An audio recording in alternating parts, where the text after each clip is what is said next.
So we mentioned before this conversation about how you perceive Western medicine as being antagonistic or a dialectical opposition to logos. Can you explain a little bit? I mean, you're basically hinting Yeah. at that within what you just said. Yeah. So again, I'm a naturopathic doctor in the state of California. I'm licensed as a medical doctor. I can give out pharmaceutical drugs, but I also am very well versed in uh, botanicals like herbs, diet, lifestyle, all these things.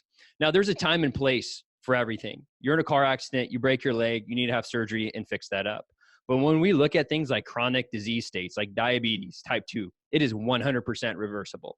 Mm, Type 2 diabetes is when you've had so much sugar basically throughout your life that you have a decrease in what's called your insulin sensitivity, meaning that the signal that tells sugar to go into the cell doesn't work anymore. Okay. Now, to me, it's absolutely asinine to use, basically, you use something like a metformin, and there's lots of good research on it. But a lot of these things literally prevent your stomach from uptaking sugar. Like it's mm, a downstream effect. Like you need to get to the, well, in naturopathic medicine, we talk about getting to the root of the problem, right? And so to me, it's like if you're in a car and you drive down a street with nails and you pop your tire, Western medicine like patches your tire. You come and see me, I'm like, stop driving down that street. We have to get at the root of the problem. And that's tough though. And so that, and to me, that's anti-logos. We're lying about the situation saying, oh, it's fine. Let's go ahead and do this. right. And then as you see, like other things are symptoms. You live in a state of dis-ease, like Mm, dis-ease, things are going to manifest. And I also think with the way the system has been corrupted, we have the rise of insurance. Again, sometimes insurance is good, but a lot of it's lying. A lot of it's like this procedure is worth $10,000. You know, you have to go back, like doctors and insurance companies have to lie to each other. This is a $10,000 procedure. Insurance is like, we'll give you 500. They're like, cool. Like, what is that? What is that really? Like, does that make any sense to anyone here? To me, when I look at that, I'm just like so confused how we got to this place.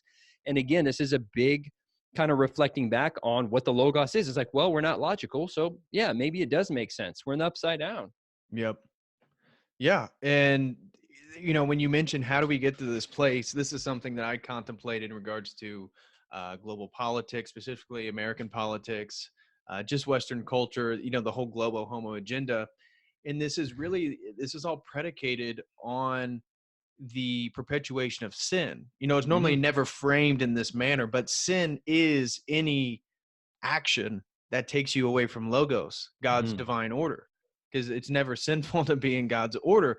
So we now look at all the candidates running for president, and I'm not trying to idolize Trump in any manner whatsoever, but my point is just it's clearly most self-evident within the Democratic Party, or the Labor Party in the UK, or however. It's just the what they advocate for is now it's just full anti-logos, and Hmm. it's all chaos. It's all chaos. You go to California, go to a major city, look at all the homelessness, look how Yeah. dirty it is, look all the hypocrisy, right? The Bible, this is a video I want to make in the future, but the Bible talks about the mortal sin of hypocrisy, because to Hmm. say one thing and then live out the other, that's you are anti-logos.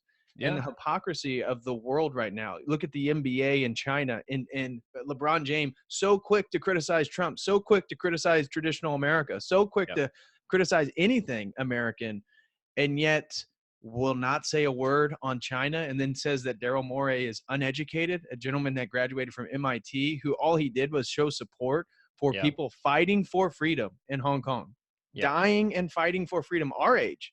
These are Hmm. millennials that are fighting the fight. Yeah. And And it's actually fighting a fight, not like sitting on the edge of a curb, like literally getting gassed and like getting out. Yeah.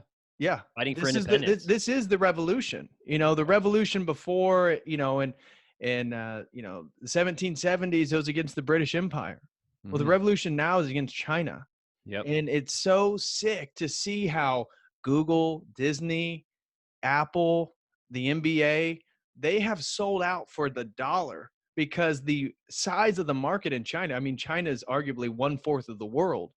So if you get inside the market in China, it's endless profit, Hmm. right? You have the ability for endless profit. And this is part of the moving all the manufacturing jobs to China to build up a middle class in China. So then the Chinese people can buy things, so that all these corporations can come in and make more money.